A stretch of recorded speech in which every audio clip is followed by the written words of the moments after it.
লক্ষ্মীপুর থেকে বরিশাল আসার জন্য সবথেকে বেস্ট জার্নি হচ্ছে লঞ্চে করে আসা। এছাড়া বাসে করে আসতে হলে কিন্তু অনেক সময় লাগে। সাধারণত লক্ষ্মীপুর থেকে বরিশাল আসার জন্য লঞ্চ ছাড়া হয় সকালবেলা, দুপুর 12টার সময়। আর এই লঞ্চ যেহেতু সকালবেলা ছাড়া হয়, যার কারণে কিন্তু আমাদের সকাল সকালে কিন্তু লঞ্চে উঠে বরিশালের উদ্দেশ্যে রওনা দিতে হয়। যেহেতু সকালবেলা লঞ্চ ছাড়ে, যার কারণে আশেপাশের প্রাকৃতিক দৃশ্য কিন্তু খুবই সুন্দরভাবে উপভোগ করা যায়। নদীর পাশের প্রাকৃতিক সৌন্দর্য এমনিতেই অনেক সুন্দর, আর লঞ্চে বসে থেকে কিন্তু এই প্রাকৃতিক সৌন্দর্য দেখতে কিন্তু আরো অনেক বেশি ভালো লাগে। তবে বরিশাল থেকে ঢাকার উদ্দেশ্যে যে লঞ্চগুলি ছেড়ে যাওয়া হয়, সেই লঞ্চগুলি ছাড়ে কিন্তু রাতের বেলা যে লঞ্চগুলি ছাড়ে, সেই লঞ্চগুলি ঢাকা পৌঁছায় কিন্তু খুবই সকালবেলা। সেই লঞ্চ রাতের বেলা ছাড়ার কারণে কিন্তু ম্যাক্সিমাম মানুষই কিন্তু রাতের বেলা লঞ্চের ভিতরে ঘুমিয়ে পড়ে। আর সেই মানুষগুলির ঘুম ভাঙতে ভাঙতে কিন্তু লঞ্চ গন্তব্য স্থানে পৌঁছে যায়। সেই লঞ্চ রাত্রে ছাড়ার কারণে কিন্তু আশেপাশের কোনো কিছুই দেখা যায় না, শুধু লঞ্চের ভিতরেই বসে থাকতে হয়। নদী পথে ভ্রমণ করার সময় কিন্তু আশেপাশের দৃশ্য দেখতে কিন্তু সব থেকে বেশি ভালো লাগে। সেই ভ্রমণ যদি রাতে করা হয়, তখন কিন্তু কিছুই দেখা যায় না, শুধু লঞ্চের ভিতরেই বসে থাকতে হয়। লক্ষ্মীপুর থেকে বরিশাল যাওয়ার জন্য যে লঞ্চটি ছাড়া হয়, সেই লঞ্চটি ছাড়া হয় দিনের বেলা, যার কারণে অনেক সুন্দরভাবে চারপাশের দৃশ্য উপভোগ করা যায়। সাধারণত আমি যে লঞ্চটায় যাচ্ছি, সেই লঞ্চটা হচ্ছে ঢাকা বরিশাল লঞ্চের থেকে একটু ছোট।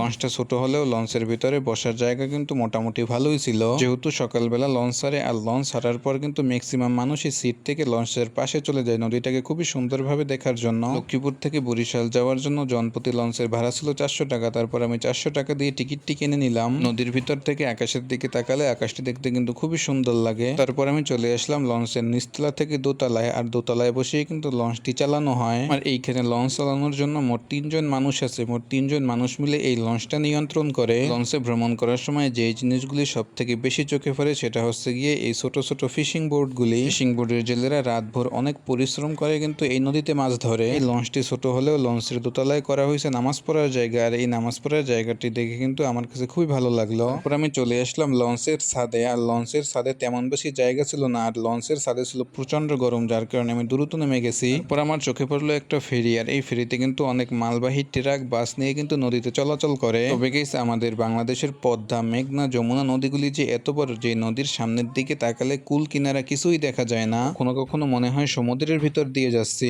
এখন যেহেতু রেইনি সিজন, যার কারণে কখনো আকাশে মেঘ দেখা যায়, আবার কখনো দেখা যায় চারদিক অন্ধকার হয়ে একেবারে মেঘ করে আসছে। লঞ্চটি ভোলাঘাটে এসে থামালো। যারা ভোলা নামবে তারা কিন্তু ভোলা নেমে গেল, আর যারা ভোলা থেকে বরিশাল যাবে তারা কিন্তু আবার লঞ্চের ভিতরে উঠে পড়লো। ভোলাঘাটে কিছুক্ষণ অপেক্ষা করার পর পুরানো যাত্রী যারা নামার তারা নেমে গেছে, আবার যারা ওঠার তারা উঠে কিন্তু লঞ্চটি আবার নিজ গতিতে চলতে শুরু করলো। এই হচ্ছে গিয়ে লঞ্চের ইঞ্জিন রুম। আর এই লঞ্চের মোট 2টি প্রপেলার আছে, যেই প্রপেলারের সাহায্যে কিন্তু লঞ্চটি সামনের দিকে এগিয়ে যায়। কখনো বড় নদী, আবার কখনো ছোট নদী পাড়ি দিয়ে কিন্তু লঞ্চটি সামনের দিকে এগিয়ে যাচ্ছে। তারপর আমি একেবারে লঞ্চের সামনে চলে আসলাম, আর লঞ্চের সামনে আসার পর আমি দেখলাম একেবারে দূরে দেখা যাচ্ছে চরমনাইয়ের মসজিদ। চরমনাই মসজিদ দেখার পর আমি বুঝতে পারলাম যে আমাদের বরিশাল যেতে আর বেশিক্ষণ সময় লাগবে না, কারণ আমরা বরিশালের কাছাকাছি চলে আসছি। তার কিছুক্ষণ পর আমার চোখে পড়লো মুক্তিযুদ্ধ পার্কের সামনে রাখা সেই বড় হামজাটা। তারপর আমি দেখতে পারলাম বরিশাল থেকে ঢাকা যাওয়ার লঞ্চগুলি বরিশাল লঞ্চ ঘাটের সামনে রাখা। প্রায় 4.5 ঘন্টা লঞ্চের ভিতরে থাকার পর এট লাস্ট আমি কিন্তু বরিশালে চলেই আসলাম। তো যাই হোক গাইস, আজকের ভিডিওটা এই পর্যন্তই। তো লঞ্চের জার্নি আপনাদের কাছে কেমন লাগলো অবশ্যই কমেন্ট করে জানাতে পারেন। আল্লাহ হাফেজ।